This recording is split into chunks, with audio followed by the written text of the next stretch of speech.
Hello বন্ধুরা, ১ জুলাই ২০২৫ থেকে ভারত সরকার অর্থাৎ মোদী সরকার রেল যাত্রীদের জন্য ট্রেনের টিকিট বুকিং ব্যবস্থায় একটি বড় পরিবর্তন এনেছে। নতুন নিয়ম ২০২৫-এ জারি করা হয়েছে এবং এটি সকল ধরনের যাত্রীদের উপর প্রভাব ফেলবে। যেমন আপনি এসি টিকিট, সাধারণ টিকিট, তৎকাল টিকিট, অগ্রিম টিকিট বা যেকোনো ধরনের টিকিট ব্যবহার করুন না কেন, সমস্ত টিকিটের ক্ষেত্রে এই নিয়ম কার্যকর হবে। তাই আপনারা এই সমস্ত নতুন নিয়মগুলি সময়মতো জেনে নেওয়া উচিত। কারণ আপনি জানেন যে প্রতি বছর কোটি কোটি মানুষ ভারতীয় রেলপথে ভ্রমণ করেন। এমন পরিস্থিতিতে কারচুপি অনেক বেড়ে যাচ্ছিল।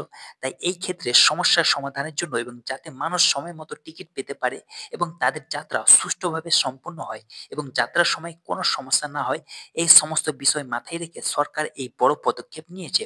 এই নতুন নিয়মের আওতায় ট্রেনের টিকিট বুকিং এর পদ্ধতি সম্পূর্ণরূপে পরিবর্তন করা হয়েছে। কারণ এখন সরকার একটি নিয়ম তৈরি করেছে যে যদি কেউ এই নতুন নিয়মগুলি অনুসরণ করে থাকে তবে কেবল তাকেই টিকিট দেওয়া হবে, অন্যথায় তারা টিকিট পাবে না। অর্থাৎ এই নতুন নিয়মগুলির অনেক সুবিধা এবং অসুবিধা রয়েছে।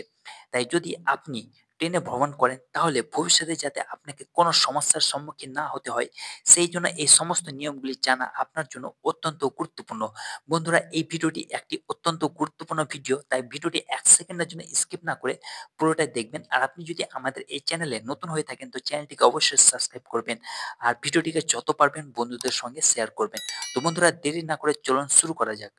তো বন্ধুরা, ২০২৫ সালে ভারতীয় রেল ট্রেনের টিকিট ব্যবস্থায় কি কি নতুন নিয়ম চালু করেছে চলুন আমরা এক নজরে জেনে নেই। তো ১ নম্বর হচ্ছে বন্ধুরা ভাড়া বৃদ্ধি। দীর্ঘ ৫ বছর পর ভারতীয় রেল ভাড়া বাড়াবে। মেল ট্রেনের ভাড়া প্রতি কিলোমিটারে ৳১ করে বাড়ানো হবে।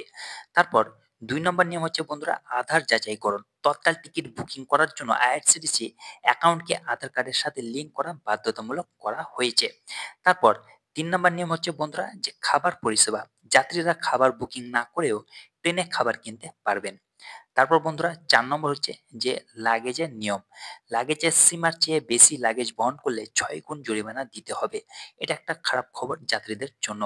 তারপর ৫ নম্বর নিয়ম হচ্ছে বন্ধুরা যে টিকিট বুকিং। এখন থেকে ওটিপি ভিত্তিক যাচাইকরণ ব্যবস্থা বাস্তবায়নের সিদ্ধান্ত নিয়েছে রেল সরকার। তারপর ৬ নম্বর বন্ধুরা হচ্ছে যে এজেন্টদের টিকিট বুকিং। এজেন্টদের স্বেচ্ছাচারিতা বন্ধ করতে নতুন নিয়ম চালু করা হয়েছে। তৎকাল টিকিট বুকিং এর প্রথম ৩০ মিনিটের জন্য এজেন্টদের টিকিট বুকিং করার অনুমতি একেবারে দেয়া হবে না। তো এটা একটা গুড নিউজ যাত্রীদের জন্য।